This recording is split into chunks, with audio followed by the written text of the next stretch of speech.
सन 1871 में फ्रांस राज्य के जिलों अल्सास और लॉरेन पर अब जर्मनी का कब्जा हो जाता है और वहां फ्रेंच पढ़ाने पर बैन लग जाता है। ऐसे में वहां के स्कूल के एक टीचर एम हैमिल, जो 40 साल से वहां पढ़ा रहे होते हैं, वो अपनी एक आखिरी क्लास लेते हैं जिसे कहा गया द लास्ट लेसन।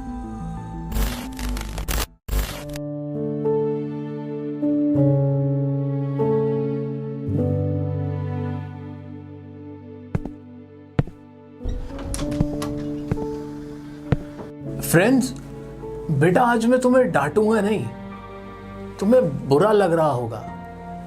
हम रोज खुद से कहते हैं कि अभी तो बहुत टाइम है, बहुत समय है, मैं कल याद कर लूंगा, कल याद कर लूंगा। और देखो ना, आज हम कहां के खड़े हो गए हैं। आप खुद को फ्रांसीसी कहते हो, पर ना तो आपको अपनी भाषा बोलनी आती है ना लिखनी आती है।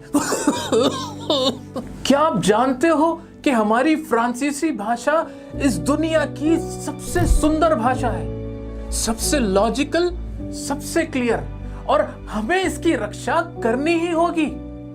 याद रखना, जब भी किसी समाज को गुलाम बनाया जाता है, ऐसे में वो लोग जब तक अपनी भाषा को पकड़ कर रखते हैं तो वो ऐसा है कि मानो उनके पास अपने जेल की चाबी है। और इसके बाद एम हैमिल ग्रामर का पाठ पढ़ाते हैं और पूरी क्लास उनको बहुत ध्यान से सुनती है।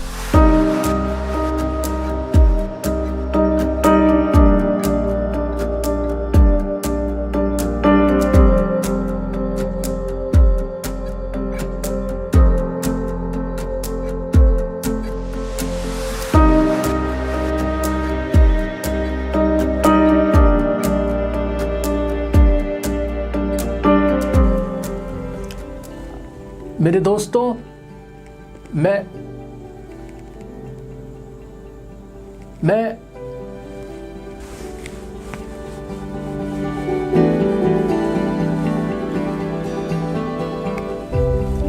और फिर वो इस तरह हाथ से इशारा करके अपनी आखिरी क्लास को खत्म कर देते हैं।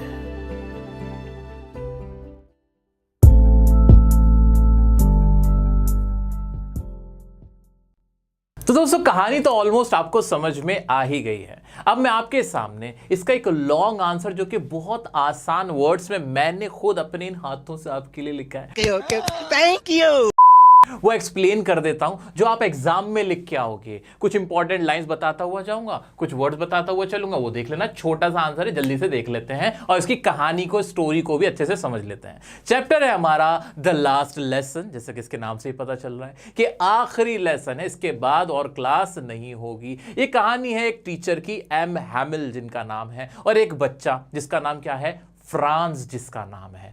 शुरू कर देते हैं भाई। This is the story of a French boy named France.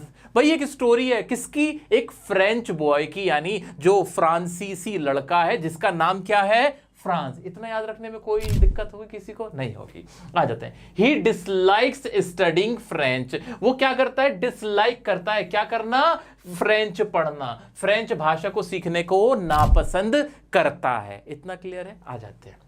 And hates his teacher M Hamel, और अपने टीचर एम हैमिल से क्या करता है, हेट करता है, उनको पसंद नहीं करता है। उनको क्या बोलता है, क्रैंकी बोलता है। क्या समझता है उनको, क्रैंकी। वर्ड क्या याद रखना बच्चों, क्रैंकी, यानी उनको सनकी समझता है। उनका जो रूलर है, जो एक आयरन का रूलर है, जो मारने के लिए छड़ी है ना, उससे उसको डर लगता है, वो उसे पसंद नहीं करता है। इतना क्लियर है? आगे बढ़ जाए। क्या ये वर्ड्स याद रख पाओगे? क्रैंकी वर्ड याद रह जाएगा, हेट वर्ड याद रह जाएगा, बिल्कुल रह जाएगा। आगे बढ़ते हैं। अब क्या होता है, वन मॉर्निंग, एक सुबह क्या होता है, he was in great dread. अब ये ड्रेड वर्ड इंपॉर्टेंट है, एग्जाम में लिख के आना बच्चों, बहुत बहुत अच्छा इंप्रेशन जाएगा। एक सुबह में क्या होता है, जो फ्रांस होता है ना, वो क्या होता है, किस में होता है वो, ग्रेट ड्रेड। ड्रेड मतलब डर को बोलते हैं, फियर को बोलते हैं। तो उसको डर लग रहा होता है, बहुत ज्यादा डर में होता है। किस चीज के डर में होता है, स्कोल्डिंग। स्कोल्डिंग मतलब किसी को डांटना। तो वो किसके ड्रेड में होता है, किस चीज के डर में होता है, डांटने के, कि उसकी डांट पड़ जाएगी। किसकी वजह से, एज, क्योंकि he did not learn the lesson on participle. उसको ये डर रहता है कि उसने पार्टिसिपल पे जो उसके टीचर ने उसको लेसन लर्न करने के लिए दिया था वो उसने याद नहीं किया था, और जो उसके टीचर है ना मिस्टर एम हैमिल, वो उससे क्वेश्चन पूछेंगे जो उसको आंसर नहीं आते होंगे, तो उसे इस बात का डर लग रहा होता है। इंपॉर्टेंट वर्ड कौन सा है? पार्टिसिपल कीवर्ड है यहां पे, ड्रेड कीवर्ड है यहां पे, स्कोल्डिंग कीवर्ड है यहां पे। अब जब उसको डर लग रहा होता है ना तो उसका मन पता है क्या करता है? वो सोचता है एक पल के लिए, फॉर अ मोमेंट वो क्या सोचता है कि वो रन अवे कर जाए, यानी भाग जाए, स्कूल ना जाए, गोल कर दे। जो वहां पे बर्ड्स जो चर्पिंग कर रही होती है ना वो उसको अच्छी लग रही होती हैं, वो दिन बड़ा ब्राइट होता है, वार्म होता है, उसको अच्छा लग रहा होता है, सोल्जर्स ड्रिल कर रहे होते हैं, तो उसको ये माहौल ना अट्रैक्ट करता है कि स्कूल मत जा यार, वहां डर भी लग रहा है, आपसे सवाल भी पूछे जा सकते हैं, मुझसे टीचर सवाल पूछ लेंगे। तो वो ना ये सोच के सोचता है कि छोड़ता हूं, गोल ही कर लेता हूं, तुम भी तो गोल मारते हो ना स्कूल। ऐसा ही हमारा फ्रांस भी सोचता है। वो भी एक लेजी सा बच्चा है लेकिन सेंसिटिव है, ठीक है। तो समझ में आई कहानी, इतनी कहानी समझ में आई कि वो अब डर रहा था, उसका बाहर जाने का दिल हो रहा था, स्कूल बंक करने का उसका मन हो रहा था। फिर क्या होता है? लेकिन फिर वो चला जाता है।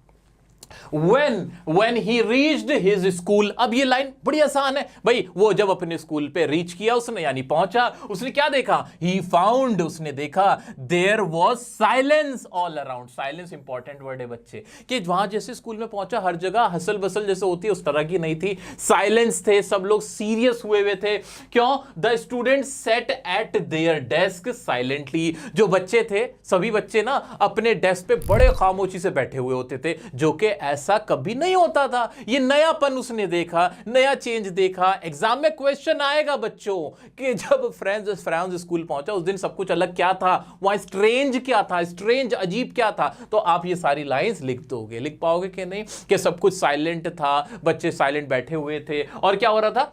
M Hamel did not scold Franz for coming late. M Hamel ने जो फ्रांस है या फ्रांस है, इसको क्या किया? इसको डांटा नहीं लेट आने पर, क्योंकि फ्रांस जो था वो लेट आया था, बट फिर भी एम हैमिल जो कि बहुत ही उसको बुरे लगते थे, उनको बुरा समझता था, सनकी समझता था, डरावना समझता था, हेट करता था उनसे, बट उनको उसने उन टीचर ने ना फ्रांस को डांटा नहीं और कहा कि शांति से बैठ जाओ बच्चे, अपनी सीट पे बैठ जाओ। ये भी स्ट्रेंज था, क्योंकि एम हैमिल तो डांटते थे, पढ़ाते थे, उनसे वो डरता था। आगे देखते हैं क्या हुआ। आगे क्या हुआ बच्चों? इतना यहां पे सब कुछ क्लियर है।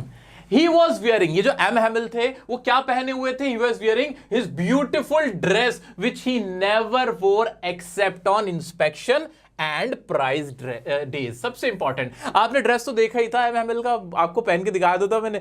कौन सा ड्रेस पहना हुआ था? एक स्पेशल ड्रेस पहना हुआ था जिसमें एक फ्रिल्ड शर्ट थी, झल्लीदार वाली शर्ट थी, एक ग्रीन कलर का कोट पहना हुआ था और एक ब्लैक हैट थी। इतना याद रहेगा, ये ड्रेस अब सबको याद रहेगा, लिखने की तो जरूरत नहीं है, याद रह जाएगा। मेरी शक्ल सोच लेना, वो जो एम हैमिल मैंने आपको बन के दिखाया था वो सोच लेना, याद रह जाएगा। तो उन्होंने इस तरह का ड्रेसअप किया हुआ था विच ही नेवर वोर, जो उन्होंने कभी नहीं पहनते थे। वो जब कभी इंस्पेक्शन डे होता था या प्राइज डिस्ट्रीब्यूशन का डे होता था वो तब स्पेशल ओकेजन पे पहनते थे, यानी आज कुछ स्पेशल होने जा रहा था। क्या स्पेशल था?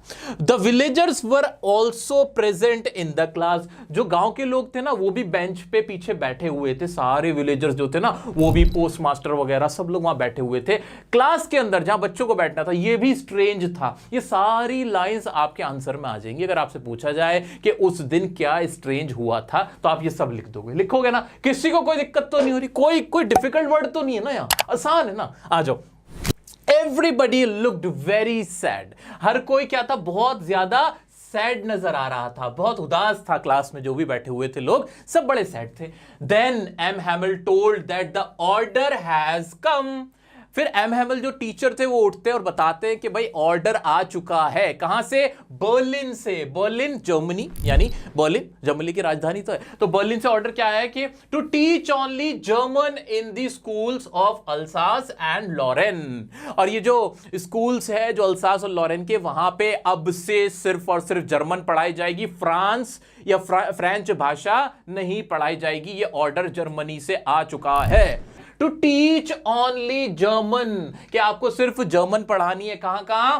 इन the schools of Alsace and Lorraine. ये इंपॉर्टेंट वर्ड्स है, मैं मार्क करता जा रहा हूं जो भी इंपॉर्टेंट वर्ड है जो एग्जाम में आपको लिखने ही है कि क्या है। अल्सास और लॉरेन में अब सिर्फ जर्मन पढ़ाई जाएगी। ये ऑर्डर बर्लिन से आ गया है। इस कहानी का सबसे इंपॉर्टेंट जो फैक्ट है वो यही है कि आपको याद रखना है कि अब क्या हो गया था, फ्रांस के अंदर फ्रेंच भाषा को पढ़ाने पे बैन लग गया था। एक बुलेटिन बोर्ड पे ऑर्डर आके लगा दिया गया था जर्मन्स के द्वारा। इतना क्लियर है, इतना क्लियर है। इसी वजह से अब ये जो क्लास थी, ये जो लेसन था, ये लास्ट लेसन था जो एम हैमल अपने बच्चों के साथ शेयर कर रहे थे। क्या है आखिरी लेसन, फिर क्या होता है वो देखते हैं। फ्रांस को जब पता चला, फ्रांस गॉट शॉक्ड, फ्रांस बहुत शॉक्ड हो गया ये न्यूज सुन के।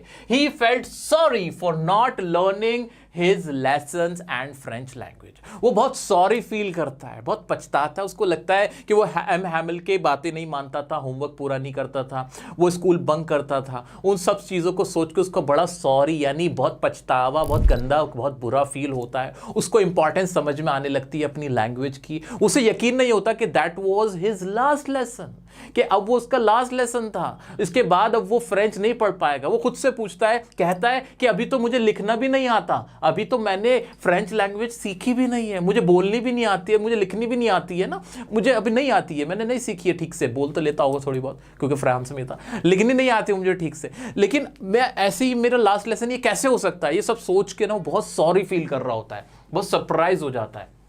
आगे क्या है, he suddenly starts liking learning French. अचानक से उसका इंटरेस्ट पैदा होने लगता है अपनी जो लैंग्वेज है, अपनी फ्रेंच भाषा के प्रति उसका इंटरेस्ट पैदा हो जाता है। उसको एम हैमल अच्छे लगने लगते हैं, उसको चैप्टर है, उसको लेसन समझ में आने लगते हैं। जिन लेसन से वो डर रहा था, जिस चैप्टर से वो डर रहा था, पार्टिसिपल से डर रहा था, अब उसे वही पार्टिसिपल, वही लैंग्वेज, वही सब्जेक्ट अच्छा लगने लगता है। और क्या था आगे, he develops liking for his teacher. ये अच्छा था, he develops liking for his teacher M Hamel. उसको एम हैमल भी अच्छे लगने लगते हैं। अब वो उनको एक बड़ा टीचर बोलता है कि अब मुझे बड़े नजर आ रहे हैं, बिग नजर आने लगते हैं साइज में भी। अब वो उसको क्रैंकी नहीं लग रहे, अब उसके मन में उनकी रिस्पेक्ट आने लगी है। अब वो एम हैमल को सोचता है कि 40 साल से ये पढ़ा रहे थे यहाँ पे, 40 ईयर से, इनका कितना बड़ा कॉन्ट्रीब्यूशन है, उनकी रिस्पेक्ट करने लगता है। एक इंपॉर्टेंट बात बताना, ये सारे विलेजर्स वहां क्लास में क्यों आए थे लास्ट डे पे?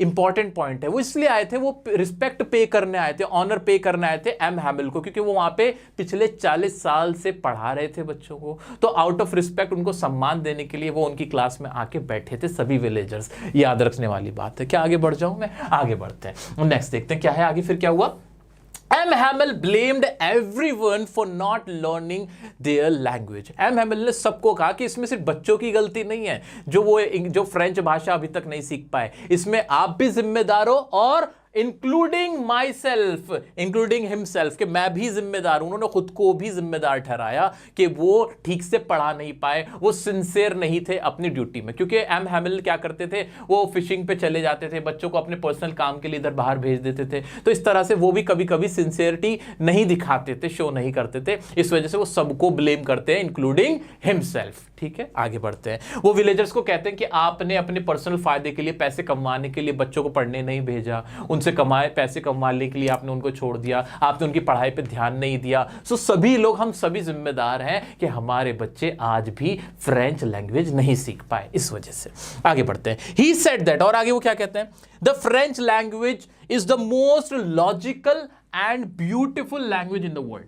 वो भाई हर कोई अपनी लैंग्वेज को ये बोलेगा कि सबसे ब्यूटीफुल, सबसे क्लियर, सबसे लॉजिकल लैंग्वेज हमारी अपनी लैंग्वेज होती है। आपको हिंदी अच्छी लगेगी, किसी को पंजाबी अच्छी लगेगी, किसी को तमिल अच्छी लगेगी, किसी को राजस्थानी भाषा अच्छी लगेगी, किसी को अपनी भोजपुरी भाषा अच्छी लगेगी, सबका अपना होता है। ऐसे ही वो भी एम हैमल भी ये बोलते, तो ये तो रटने वाला फैक्ट ही नहीं है। ये तो मैंने डायलॉग भी बोला था, तुम्हें याद भी नहीं करना पड़ेगा कि सबसे अच्छी, सबसे लॉजिकल लैंग्वेज कौन सी है, फ्रेंच लैंग्वेज है। और फिर क्या कहते हैं, and asked and urged people to protect their language।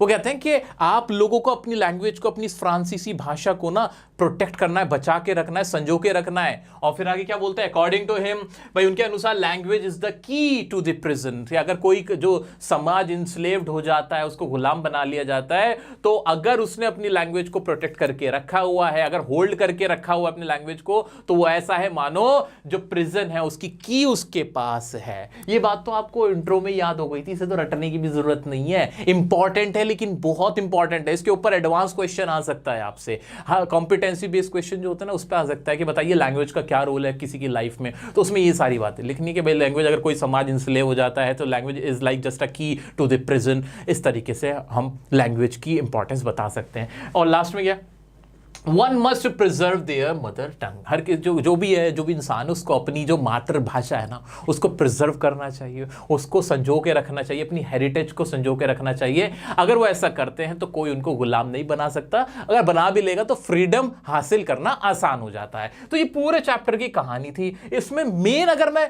Characters की बात करूं तो कौन कौन है, एक तो फ्रांस है और दूसरा कौन है, दूसरे एम हैमल है। एम हैमल ज्यादा इंपॉर्टेंट है इसके अंदर क्योंकि एम हैमल ने सारी बातें कही हैं।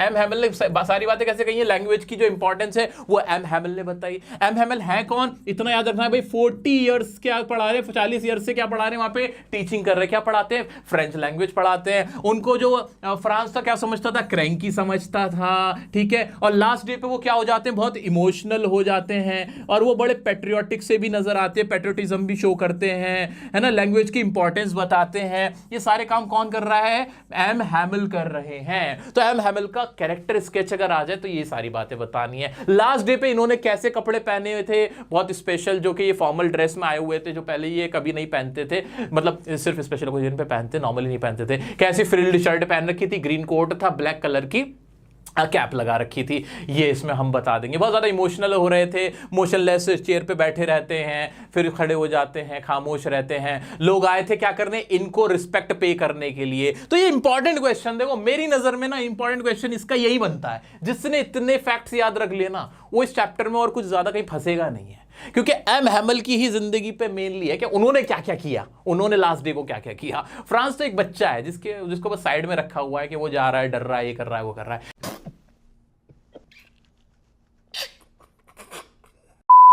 तो इससे ज्यादा कैरेक्टर एम हैमल का इंपॉर्टेंट है, ये याद रखना, इस पे ज्यादा फोकस कर लेना। फ्रांस के बारे में क्या याद रखना, कुछ भी नहीं, एक लड़का है जिसको पढ़ाई का शौक नहीं है, जो अपने टीचर से डरता है, स्कोल्डिंग से डर रहा होता है, होमवर्क नहीं करता। जब उसको पता चलता है लास्ट डे तो उसको रियलाइज होता है कि वो गलत कर रहा था, वो सॉरी फील करता है, दैट्स इट, इतना ही है मेन। आपको ये सारे फैक्ट याद करने, मुझे लगता है अब तुम्हें रटने की भी जरूरत नहीं, सब कुछ याद हो गया होगा। कुछ प्रीवियस ईयर में जो क्वेश्चन आपसे पूछे गए हैं वो सारे क्वेश्चन मैं आपके साथ डिस्कस कर लेता हूं और इस चैप्टर को खल्लास करते हैं। प्रीवियस ईयर के क्वेश्चन आपके सामने देखना कितना आसान से। Why was M Hamel dressed in formal clothes in school? भाई स्कूल में फॉर्मल क्लोथ क्यों पहन के आए थे? भाई वो लास्ट डे था, लास्ट लेसन था, क्योंकि वहां से बर्लिन से ऑर्डर आ चुका था, an order has come from Berlin. वही जो मैंने आपको बना के दिया है ना, ये जो मैंने आपके लिए पूरा जो आंसर लिखा है ना मेरे बच्चा, जिसने इस आंसर को लर्न कर लिया 2-3 बार, बस ऐसे आंखों के आगे से भी निकाल लेना, इस चैप्टर में से उसको कभी कोई प्रॉब्लम नहीं होगी, उसके पूरे नंबर आ जाएंगे। बस ये मेरी बताई हुई लाइंस लिख के चले जाना, हो गया तुम्हारा काम। आ जाओ नेक्स्ट क्वेश्चन क्या भाई, what were friends feeling as he set out for school and why? भाई उसकी फीलिंग क्या थी? भाई वो डर रहा था, उसको स्कोल्डिंग का डर था, वही पार्टिसिपल में उससे क्वेश्चन पूछा जाना था। How and why was M Hamel dressed differently that day? बार बार ये मैंने क्या कहा था आपसे, मैंने आपसे बार बार बोला है एम हैमल पे ही बेस क्वेश्चन ज्यादा आएंगे। ये प्रीवियस ईयर में पूछे गए क्वेश्चन है। फिर से वो कि भाई उन्होंने ड्रेस अलग क्यों किया हुआ था। Everybody during the last lesson was filled with regret comment. ये अच्छा क्वेश्चन है कि भाई हर कोई रिग्रेट फील कर रहा था, कमेंट करके बताएं भाई, क्योंकि रिग्रेट इसलिए फील कर रहे थे क्योंकि सबने अपने सिंसेरिटी से अपनी लैंग्वेज को सीखने की तरफ ईगरनेस नहीं दिखाई थी, जिसमें एम हैमल खुद को भी ब्लेम करते हैं। वही कहानी आ जाएगी इसके अंदर। आ जाते हैं the order from Berlin banning teaching of French stunned everyone comment. फिर वही वाली पूरी कहानी आ जाएगी कि भाई वो ऑर्डर आ गया था, उससे सब स्टंड हो गए थे, किसी को पता नहीं था, उनको अपनी लैंग्वेज के प्रति ना फिर प्यार लौटने लगा था, उन्हें बड़ा प्यार होने लगा था। How was M Hamel different in his last lesson? Who did he scold and for what? अच्छा था भाई, M Hamel डिफरेंट क्यों थे? क्योंकि वो किसी को डांट नहीं रहे थे, उन्होंने स्पेशल ड्रेस पहना था, फॉर्मल ड्रेस में थे। किसी को इसलिए डांट रहे थे क्योंकि that was the last lesson, और फिर वो बहुत इमोशनल थे, उन्होंने लेसन दिया, भाई पेट्रियोटिज्म के बारे में ही बात की। बस ये सारी चीज़ आएंगी। कुछ भी नहीं आता जिसने मेरा बताया हुआ है, मेरा लिखाया हुआ ये आंसर एग्जाम में जाके जो का तू भी ऐसे लिख के आ गया ना, उसके बहुत अच्छे नंबर आ जाएंगे। और बाकी बातें होंगी आपके एग्जाम टाइम पे। लाइव लेक्चर तो मेरे से ही लोगे ना, लाइव सेशन मेरे साथ जुड़ जाना, फ्री ऑफ कॉस्ट, कोई टेंशन ही नहीं है। मैं आपके सामने खड़ा हो जाऊंगा और इसके जो एक्स्ट्रा क्वेश्चन हो सकते हैं वो आपके अच्छे से करा दूंगा। अभी के लिए इतना ही। कोई भी डाउट आता है इंस्टाग्राम पे पूछ सकते हो, कमेंट में पूछ सकते हो। नेक्स्ट कौन सा चैप्टर थी मुझे जल्दी से कमेंट करके बता दो। वीडियो कैसी लगी जरूर बताना, अपने टीचर्स तक, अपने साथियों तक, फ्रेंड्स तक ये वीडियो जरूर शेयर करना। मिलते हैं नेक्स्ट वीडियो में। अभी चैनल को सब्सक्राइब करके रख लेना, क्योंकि एग्जाम टाइम में मोस्ट इंपॉर्टेंटली आपको मैं कुछ नई नई चीज़ें और बताऊंगा, तो उसके लिए सब्सक्राइब करके रखना। मिलते हैं नेक्स्ट वीडियो में नेक्स्ट टॉपिक के साथ, तब तक के लिए बने रहें डियर सर के साथ। Love you all.